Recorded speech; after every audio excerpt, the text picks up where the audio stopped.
cet homme, c'est Paul Gauguin.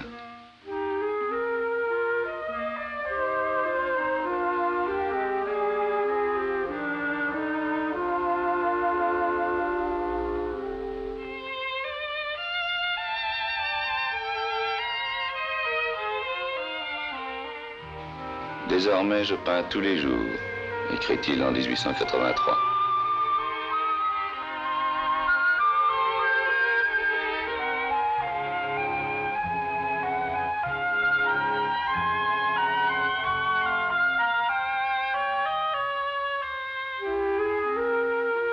Mais sa passion devient plus exigeante. Il faut rompre, abandonner foyer, famille, habitude. Je veux être heureux, et celui-là seul l'est qui est libre. J'ai connu la misère extrême, c'est-à-dire avoir faim, avoir froid. On s'habitue, mais ce qui est terrible dans la misère, c'est l'empêchement au travail.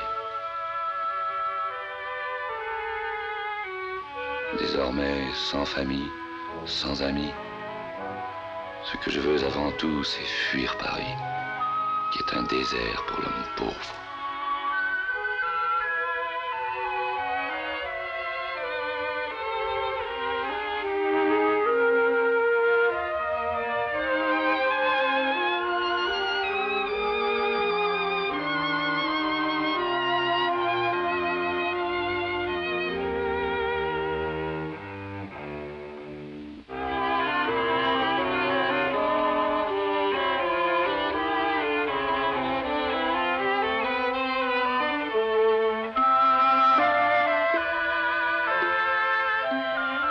Au bord de la mer, près d'un village de pêcheurs, je vis là, comme un paysan, sous le nom de sauvage.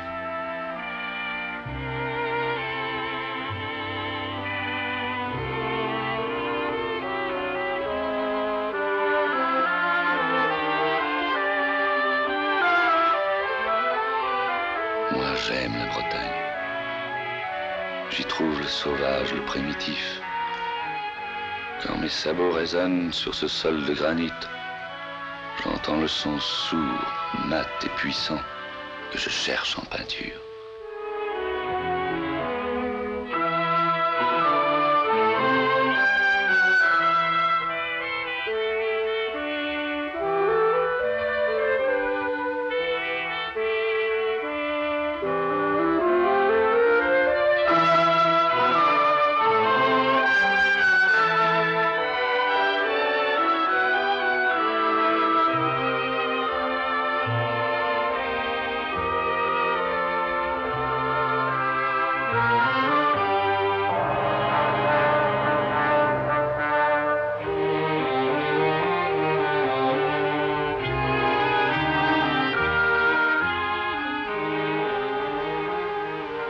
Je sais bien que l'on me comprendra de moins en moins.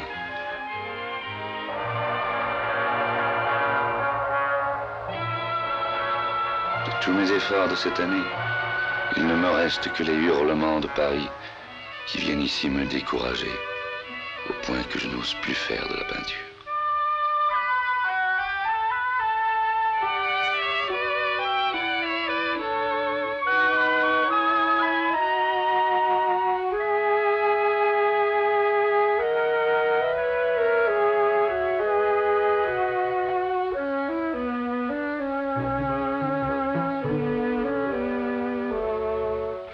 Et si mon sacrifice à moi aussi était inutile?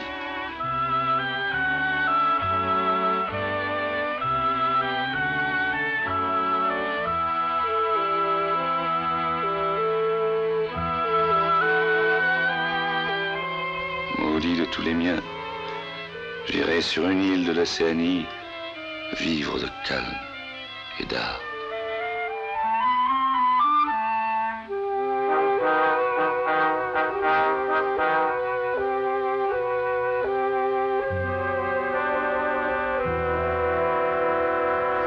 Le 8 juin, dans la nuit, après 63 jours de fiévreuse attente, d'impatiente rêverie vers la terre désirée, nous tournions Moréa pour découvrir Tahiti.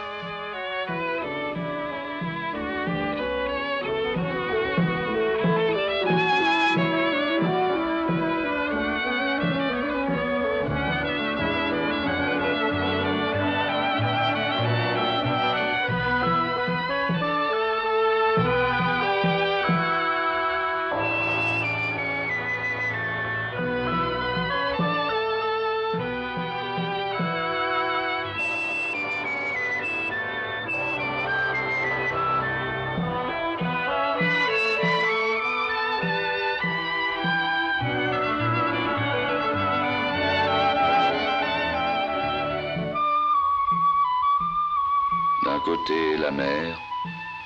De l'autre, la montagne.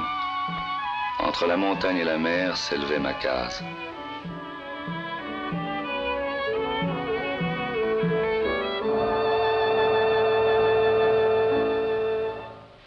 Voici Tahiti fidèlement imaginé par un peintre amoureux d'elle, avec sa race la plus belle du monde.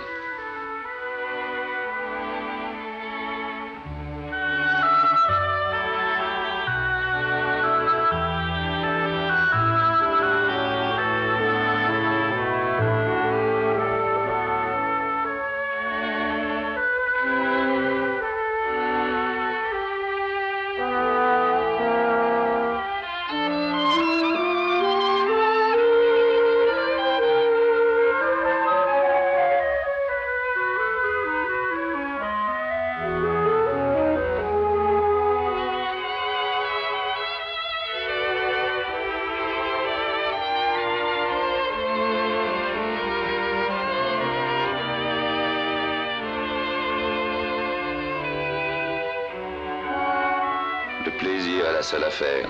Elle se couronne de fleurs, elle rit, elle joue, puis elle zen.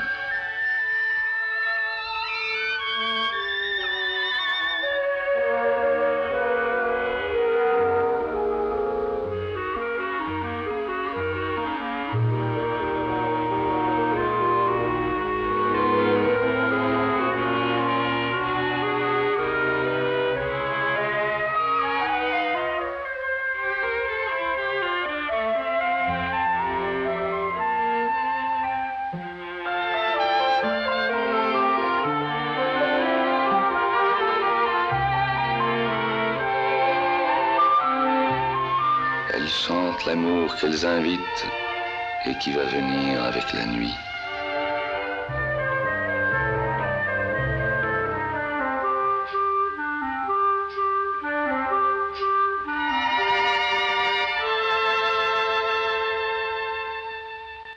Le crépuscule ramène les grandes peurs sacrées, peurs religieuses, peurs émanant des forces inconnues de la nature.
Folle mais triste aventure que mon voyage à Tahiti. Ces longues nuits sans sommeil, comme elles vieillissent.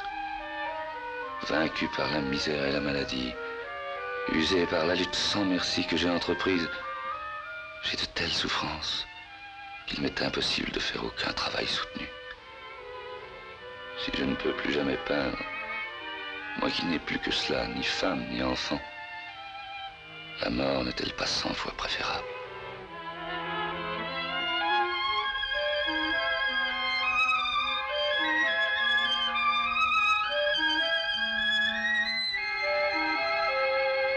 Il se souvient alors des lointaines côtes de France. Il imagine un village breton sous la neige, Mais la mort arrête son pinceau. Et la toile demeure inachevée au matin du 8 mai 1903.